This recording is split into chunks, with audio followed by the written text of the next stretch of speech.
Assalamu alaikum warahmatullahi wabarakatuh. Kabajamtoota jaalatamtoota daawwattoota keenya arra dhimma tokko dhimma obboleeyyan keenya lamaan Abdii Raggaasaatii fi akkasuma Addisuu Raggaasaa irratti waan tokko si yaadachiisuu qabuu fi waan dirqama namni hundi warra amantaa musliimas tahee kiristaanas tahee hundi dhagahuu qabu yookaan beekuu qabu asirraa isin dabarsuu barbaade jechuudha. Inni maali?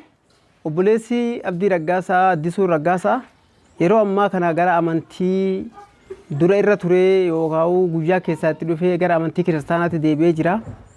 Gara amantii kiristaanaatti deebi'uun filannoo abbaati. Inni amantii waan ta'eef amantii kiristaanas ta'ee waaqeffata muslima amantii fedhe deeggaruu abbaan mirga qaba dirqamni jiru jechuudha. Namni amantii tokko ammoo deeggareef dhiisee amantii irratti dhiibbaan dhufu wayiitu hin jiru. Sababni isaa maali? Amantii ka deeggartuu lubbuu keetiif malee amantii guddisuudhaaf miti. Amantiin diin islaamaa duruma guddaadha. Addisuu Raggaasaa guddisuu fi xiqqeessuu illee hin danda'u. Asirratti maali isin tuquu barbaade yeroo ammaa kana as keessa inni amanuu fi deebi'ee kafaruu kana keessa shira guddatu jira. Shirri sun maali? Dhimma deeggarsa Abdii Raggaasaatiin wal qabatee saamicha hagana jedhamne akkaawuntii isaa irratti gaggeeffamee jira. Akkuma isin dura odeeffannoo tokko qabdan namoonni hedduun yeroo itti gartee iyyinee maallaqa sayyaala isaatii walitti qabuu keenya ni yaadattan. Akkasuma warroonni muslima ta'anillee irratti dhimma Abdii Raggaasaatiin wal qabatee ani akka nama tokkootti komiin irraa qaba. Namoonni isaanitti dhiyoo jiran akka Heydar Abdii Bilisummaadha yeroo hedduu itti bilbilaa ture bilbilaan kaasu akkasuma keessaanis dubbisaa ture abdiidhaan akka wanni qunnamsiisuu jechuudha. Wanni qunnamsiisuu hin dandeenye furii bakka inni ciisaa ture hospitaala inni keessatti dhukkubsachaa ture achi dhaqee qaamaan laaleetiin ture namoonni tokko ammoo bilbila narraa kaasan abdii dubbisuu hin dandeessu yeroo kana haala nageenya isaatiin wal qabatee bakka eegumsa qabu keessa ture jechaa turan. Wanni sun ammoo yeroo achitti dhufee lafatti ilaaluu dhugaa miti dhugaa lafa jiruu miti jechaadha. Wanni kun akka waan nama irraa dhoorguuti malee akka isaa yaadan kaama isaan jedhasanii miti.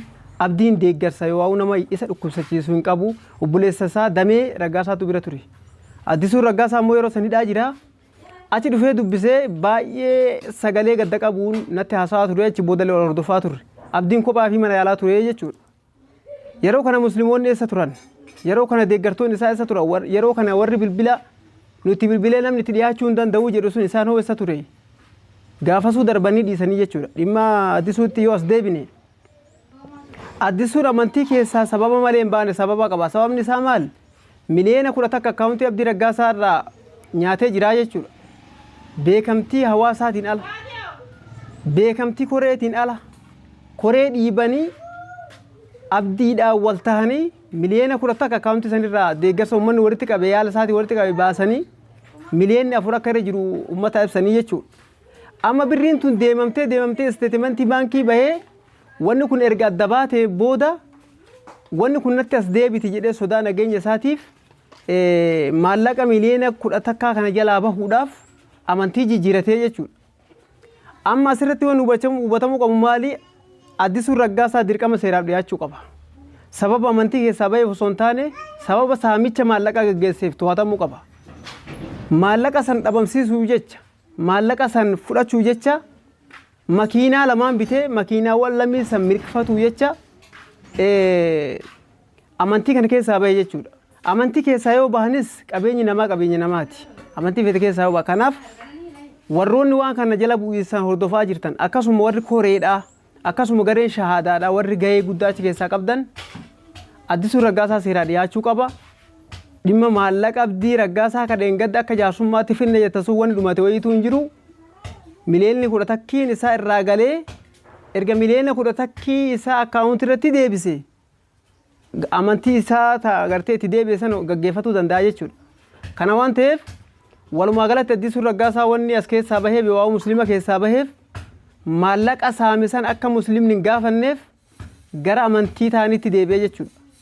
Kana waan ta'eef kana hubattanii jala buutanii isaa miti Abdii Raggaasaa illee yoo barbaade amantii isaatti deebi'uu danda'a.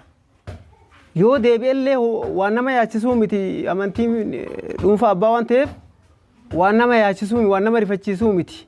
Abbaa san irratti dhiibbaan gaggeessama malee hawaasni guutuun nagaya waan ta'eef waa'ee amantii achi deebi'uuf as deebi'u dhiibbaa hawaasarra hin qabdu amantii illee dhiibbaan gawwayitu hin jiru. Kanaaf wanni guddaan hordofamuu qabu maallaqni hordofamuu qaba. Akkasuma maallaqni miliyoona jahiin amma akkaawuntiirra jirtu yoo torbiin amma akkaawuntiirra jirtu kun sirriitti seeraan eegamtee ugguramtee maallaqni kun baasii kaleessa guurameef sanirra ooluu qaba malee